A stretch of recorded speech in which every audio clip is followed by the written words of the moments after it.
Guys, இப்போ நான் என்ன டாபிக் கொண்டு வந்திருக்கேன் அப்படின்னு பார்த்தீங்கன்னா, முதல் நாளில் முக்கியது எப்படி? அதாவது ஒரு ஜிம்குள்ள நம்ம என்ட்ரு ஆகிறோம் அப்படின்றா அந்த ஃபர்ஸ்ட் டே நம்ம என்னென்னலாம் பண்ணணும், என்னென்னலாம் பண்ணக்கூடாது அப்படின்ற விஷயம் தான் இந்த டாபிக், இந்த கண்டென்ட். ஓகே கைஸ், 4000 5000 கட்டி ஒரு ஜிம்குள்ள ஜாயின் ஆகிட்டப்போ அடுத்த நாள் காலையில் 5 மணிக்கு போயிட்டு ஜிம்குள்ள என்ட்ரு ஆன உடனே பைசப் ஒர்க் அவுட்டை போடுறோம் திருப்பி வரும் அப்படின்ற ஒரு மைண்ட் செட்டோட முன்னாடி நான் நைட்டு வந்து நம்ம தூங்குவோம்.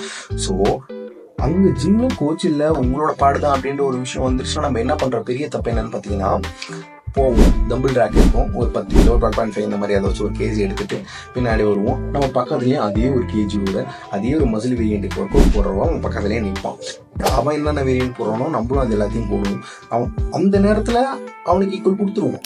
பட் நான் அடுத்த நாள் காலையில் எந்திரிக்கும் போது தான் தெரியும், முன்னாடி நாள் கிழிச்ச கிளி பின்னாடி நாள் எப்படி கிழிஞ்சிருக்கு அப்படின்ற ஒரு விஷயம். ஸோ இந்த moral of the story is, ஜிம்குள்ள நுழையிறோம் அப்படின்னா ஃபர்ஸ்ட் டேலேருந்து 1 வீக்குள்ள நம்மள ஒரு பிளான் போட்டு வைக்கணும். ஓகேவா, இதுதான் நம்மளோட பிளான், இந்த 1 வீக் நம்ம இதை மட்டும் தான் பண்ணணும் அப்படின்ற ஒரு பிளான் போட்டுக்கணும். அந்த பிளான் எப்படி இருக்கணும் அப்படின்னு பார்த்தீங்கன்னா, ஃபர்ஸ்ட் டே நம்ம ஜிம்முக்குள்ள நுழையிறோம் அப்படின்னா வார்ம் அப்போ ஃபர்ஸ்ட் கற்றுக்கணும். ஒரு வேரியண்ட்டுக்கும், அதாவது ஒரு மசிலுக்கும் 2 விதமான 3 விதமான வார்ம் அப்ஸ்லாம் இருக்கும். ஃபர்ஸ்ட் அந்த வார்ம் அப்ஸ் நம்ம கற்றுக்கணும். வார்ம்ஸை லேர்ன் பண்ணிட்டு அதுக்கு அப்புறமேட்டு நம்ம வந்து அந்த லேர்ன் பண்ணுற அந்த மிஷினரி ஆக்டிவிட்டிஸ் இந்த மாதிரி விஷயத்தில் லேர்ன் பண்ணணும். ஒரு மிஷின் நம்ம பார்த்தோம் அப்படின்னா அந்த மிஷின் எந்தெந்த மாதிரிலாம் ஒர்க் அவுட்டுக்கு வேலை செய்யும், அந்த எந்தெந்த மசில்கள்லாம் ஒர்க் அவுட்டுக்கு வேலை செய்யும், அந்த மிஷினில் எந்தெந்த பொசிஷன்லாம் உட்காந்து சப்போஸ் எந்தெந்த பொசிஷன்லாம் நம்ம ப்ராசஸ் பண்ணுறோம் அப்படின்னா எந்தெந்த மசில்லாம் ஆக்டிவேட் ஆகும், எந்தெந்த மிஷின்லாம் பம்ப் கிடைக்கும் அப்படின்ற ஒரு விஷயத்தையும் நம்ம கற்றுக்கணும். ஓகே, இதெல்லாம் முடிஞ்ச பிறகு ஸ்ட்ரெச். ஓகே, அந்த ஸ்ட்ரெச் எதுக்கு அப்படின்னு பார்த்தீங்கன்னா, ஒரு மசிலுக்கு நம்ம வந்து ஒர்க் அவுட் போட்டிருப்போம், நல்ல பம்பாக இருக்கும். ஸோ அந்த பம்பில் வந்து ரிலீஃப் ஆகிறதுக்கு அந்த ஸ்ட்ரெச் வந்து நம்ம யூஸ் ஆகும். அது மட்டும் இல்லாமல் மசில் ரெக்கவரிக்காகவும் சரி, அடுத்த நாள் வந்து அதை